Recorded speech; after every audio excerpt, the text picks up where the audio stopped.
ഞായറാഴ്ചയാണ്. വലിയ തിരക്കുകളോ ബഹളങ്ങളോ ഒന്നും തന്നെ ഇല്ലാത്ത ദിവസം. അതുകൊണ്ട് തന്നെ സമയം നന്നായിട്ട് അങ്ങോട്ട് വെളുത്തിട്ടുണ്ട്. സമയം 7:45 അപ്പോഴാണ് കേട്ടോ ഞാൻ എണീറ്റ് വരുന്നത്. അച്ഛൻ മുന്നേ എണീറ്റിട്ടുണ്ട്. അമ്മ ഇങ്ങനെ കിടക്കയിൽ നിന്ന് ഇങ്ങനെ പൊങ്ങി വരുന്നുണ്ട്. ഞാൻ മുന്നേ എണീറ്റു. അപ്പോൾ ഞാൻ വേഗം നമ്മളുടെ ഫ്ലാസ്കിലേക്കുള്ള വെള്ളം വെച്ചു. ചെറുപയറും കഴുകിയിട്ട് വേവിപ്പിക്കാൻ വെച്ചിട്ടുണ്ട്.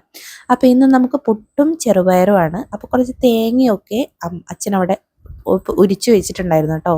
അപ്പോൾ അത് ചിരകണം. അപ്പോൾ അച്ഛൻ ചിരകുമെന്ന് പറഞ്ഞിട്ടുണ്ട്. അപ്പം ഞാൻ കുറച്ച് ചിരകി വെക്കാമെന്ന് വിചാരിച്ച് അങ്ങനെ വേഗം ചെറുപയർ വേവിപ്പിച്ച് വെച്ചു. ബാക്കിയൊക്കെ അമ്മ വന്നിട്ട് ആക്കിക്കോളും. അപ്പം ഞാൻ കുറച്ച് തേങ്ങയ്ക്ക് ചിരകി.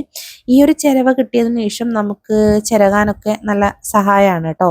നമ്മളുടെ പണ്ടത്തെ ആ ചിരവയൊക്കെ മാറിയിട്ട്, പക്ഷെ എനിക്ക് കയ്യിൽ ഇങ്ങനെ ഈ സ്ക്രാച്ച് പോലെ ഉള്ളത് കൊണ്ട് കുറച്ച് ബുദ്ധിമുട്ടാണ്. അതുകൊണ്ടാണ് കേട്ടോ അച്ഛനാണ് ചിരകുന്നത്.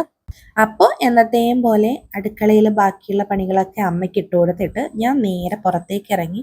നല്ല അസല മഴ പെയ്തിട്ട് നിൽക്കുന്നതാണ് കേട്ടോ. രാവിലെ ഒന്നും പെയ്തിട്ടില്ല, പക്ഷെ തലേദിവസം നല്ല മഴയായിരുന്നേ. അപ്പോൾ അടിച്ചു വരാൻ കുറച്ച് ബുദ്ധിമുട്ടാണ്.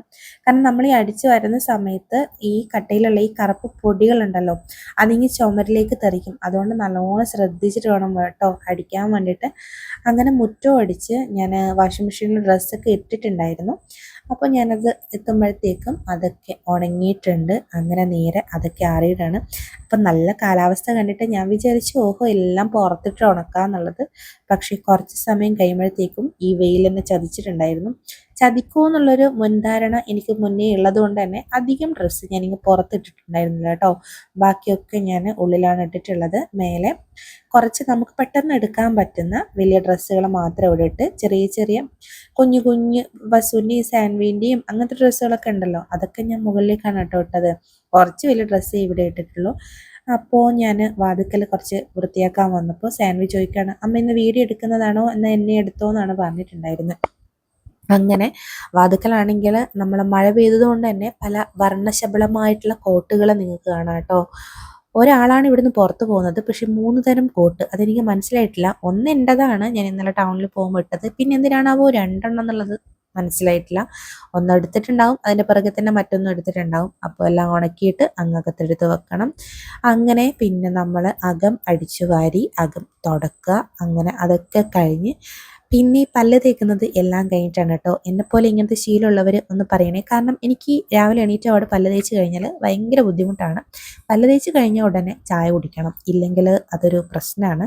അതുകൊണ്ട് തന്നെ എൻ്റെ പണികളൊക്കെ കഴിഞ്ഞ് കുളിക്കുന്നതിന് മുമ്പാണ് ഞാൻ പല്ല് തേക്കാറ്. അങ്ങനെ പല്ലൊക്കെ തേച്ച് നല്ല പുത്തൻ ഉടുപ്പൊക്കെ ഇട്ടിട്ടുണ്ട് കേട്ടോ ഇന്ന്. ഇതൊക്കെ ഇങ്ങനെ അലമാരയിൽ വെച്ചിട്ട് ഇടാതെ വെച്ചപ്പോൾ ഒരു സങ്കടം. എന്നാൽ പിന്നെ ഇതെടുത്ത് വീട്ടിൽ നിന്ന് ഇടാമെന്നുള്ളൊരു ധാരണയിലെടുത്തിട്ടതാണ്. ഇതെൻ്റെ ഇത്തുമോളുടെ പാല് കൊടുക്കൊക്കെ ഉള്ളതാണ് കേട്ടോ. ഏകദേശം ഒരു 3 വർഷത്തോളമായി. അപ്പം ഞാൻ നന്നായിട്ട് മെലിഞ്ഞിട്ടുണ്ട്. അതുമായിട്ട് ഞാൻ നന്നായിട്ട് മെലിഞ്ഞിട്ടുണ്ട്. പക്ഷേ കുറേ ഇനിയും മെലിയാൻ ബാക്കിയുണ്ട്.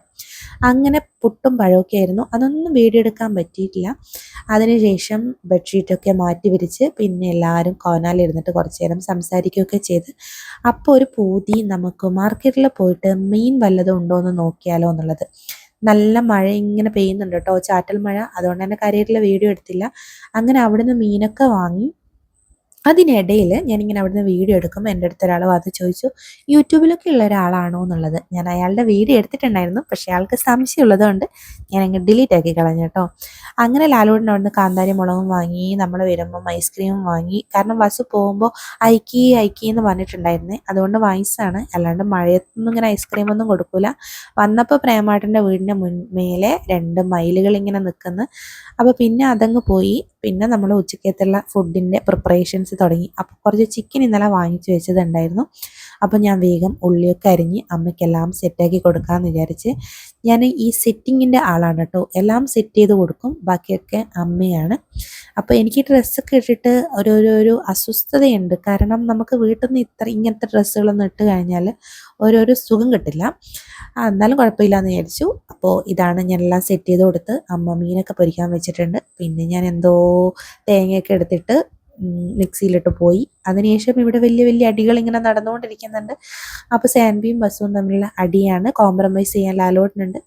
അങ്ങനെ ഉച്ചക്കത്തെ ചോറും കഴിഞ്ഞ് അതിൻ്റെ വീഡിയോ എടുക്കാൻ പറ്റിയിട്ടില്ല. ഒരു ഡേ ഇൻ മൈ ലൈഫ് ഫുള്ളായിട്ട് എടുക്കാൻ എനിക്ക് പറ്റുന്നില്ല എന്നുള്ളതാണ്. എങ്ങനെയാണാവോ എപ്പോഴും ഇങ്ങനെ എടുക്കാൻ പറ്റുക? ഏതെങ്കിലും ഒരു ദിവസം മുഴുവനായിട്ട് എടുക്കണം. അതിനുശേഷം വൈകുന്നേരമായപ്പോൾ അനുശ്രീനെ വീട്ടിൽ നിന്ന് കൊണ്ടുവച്ച് കുറച്ച് പഴങ്ങൾ ബാക്കിയിട്ടുണ്ടായിരുന്നു. ഇതാരും തിന്നുന്നില്ല ഇവിടെ, എന്നാൽ പിന്നെ എന്തെങ്കിലും ആക്കിയിട്ട് ഈ പിള്ളേരുടെ വായിൽ കൊടുക്കാമെന്ന് വിചാരിച്ചിട്ടാക്കിയതാണ് കേട്ടോ. പക്ഷേ ഈ പിള്ളേർ ഇതൊന്നും തിന്നിട്ടില്ല. പിള്ളേർക്കൊന്നും ഇപ്പോൾ ഇതൊന്നും പിടിക്കുന്നില്ല. വല്ല മാഗിയോ KFCയോ ഷവർമയൊക്കെ ആണെങ്കിൽ പിള്ളേർ എപ്പോൾ തിന്നെന്ന് ചോദിച്ചാൽ മതി കേട്ടോ. ഇങ്ങനത്തെ വേണ്ട സാധനങ്ങളൊന്നും എൻ്റെ മക്കളൊന്നും കഴിക്കൂല കേട്ടോ. അപ്പോൾ ഇതൊന്നുമില്ല, പഴം നെയ്യിൽ വാട്ടി കുറച്ച് പഞ്ചസാരയും ഇട്ട് അതിലൊരു മുട്ട ഒഴിച്ച് അതൊരു ഒരു സാധനം പോലെ ആക്കി എടുത്തു. അതിനുശേഷം നമ്മളുടെ മൈദ കൊണ്ടൊരു ദോശ ചുട്ടു. ആ ദോശയിലേക്ക് ഇത് നമ്മൾ വെച്ചിട്ട് ഒരു രീതിയിൽ മടക്കും. നിങ്ങൾ കണ്ടോ? ഇത് നിങ്ങൾ കണ്ടിട്ടില്ലെങ്കിൽ എന്തായാലും നിർബന്ധമായിട്ട് ഉണ്ടാക്കേണ്ട ഒരു വിഭവമാണ് കേട്ടോ. ഭയങ്കര ടേസ്റ്റാണ്. ഇത് നമ്മൾ പണ്ട് കുറേ കാലം മുന്നൊക്കെ ഉണ്ടാക്കായിരുന്നേ. പക്ഷെ ഇപ്പോൾ ഒന്നും ആരും ഉണ്ടാക്കാറില്ല ഇവിടെ. കാരണം ഇപ്പം ആരും അങ്ങനെ മൈദ അങ്ങനെ ഫുഡൊന്നും കഴിക്കാറില്ല. സ്വാഭാവികമായിട്ട് ഇങ്ങനെ പഴംപൊരിയൊക്കെ ഉണ്ടാക്കുന്ന സമയത്ത് മൈദ യൂസ് ചെയ്യുന്നല്ലാണ്ട് മൈദ പ്രൊഡക്റ്റ് കുറവാണ്.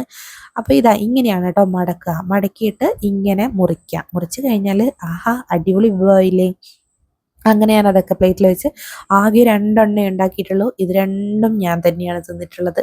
കാരണം എൻ്റെ പിള്ളേർ അത് വായിലേക്ക് വെച്ചിട്ടേ ഇല്ല.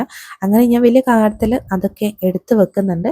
അപ്പോൾ വൈകുന്നേരമായി. പിന്നെയും കാര്യമായിട്ടുള്ള വീഡിയോസ് ഒന്നും എടുത്തിട്ടുണ്ടായിരുന്നില്ല. അപ്പോൾ ലാലോട്ടിനൊരു കല്യാണം ഉണ്ട്. അപ്പം ലാലോട്ടൻ റെഡി ആയിട്ട് പോകാൻ നോക്കുകയാണ്. അപ്പോൾ കാര്യമായിട്ട് വേറെ ഒന്നുമില്ല. അപ്പോൾ ശരി, വീണ്ടും കാണാം. ബൈ.